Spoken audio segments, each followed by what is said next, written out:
Aquele que crê que Jesus é o Cristo é nascido de Deus, e todo aquele que ama quem o gerou, ama também quem dele é nascido. Nós sabemos que amamos os filhos de Deus por meio disto, quando amamos a Deus e cumprimos os seus mandamentos. Porque isto é o amor a Deus, que guardemos os seus mandamentos. E os seus mandamentos não são penosos. Porque todo aquele que é nascido de Deus vence o mundo. E esta é a vitória que vence o mundo: a nossa fé. Quem é que vence o mundo, senão o que crê que Jesus é o Filho de Deus? Este é aquele que veio pela água e pelo sangue, Jesus Cristo. Ele veio não somente pela água, mas pela água e pelo sangue. E quem testifica é o Espírito, porque o Espírito é a verdade. Porque são três os que testificam: o Pai, a Palavra e o Espírito Santo. E estes três são um: o Espírito, a água e o sangue. Estes três concordam entre si. Se nós recebemos o testemunho dos homens, o testemunho de Deus é maior, porque este é o testemunho de Deus, que ele deu acerca de seu Filho.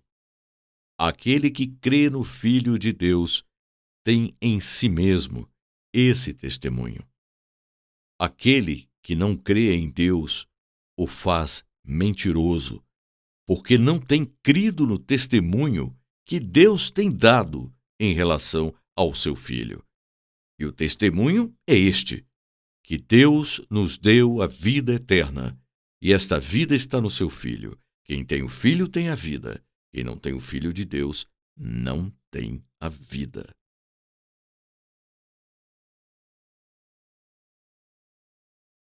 Essas coisas vos tenho escrito para que saibais que tendes a vida eterna, vós que credes no nome do Filho de Deus. Esta é a confiança que temos diante dele.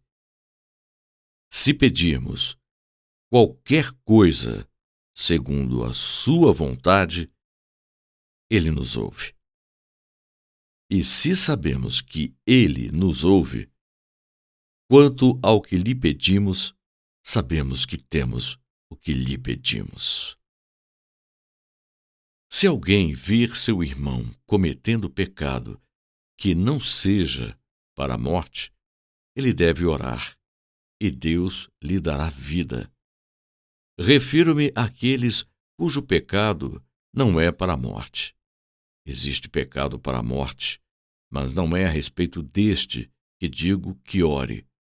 Toda injustiça é pecado, mas existe pecado que não é para a morte. Sabemos que todo aquele que é nascido de Deus não peca continuamente. Mas aquele que foi gerado de Deus guarda essa pessoa, e o maligno não lhe toca. Sabemos que somos de Deus e que o mundo inteiro jaz no maligno. Mas sabemos que o Filho de Deus veio e nos tem dado entendimento para conhecermos o verdadeiro, e que estamos nele, que é a verdade, em seu Filho, Jesus Cristo. Este é o verdadeiro Deus e a vida eterna. Filhinhos, guardai-vos dos ídolos.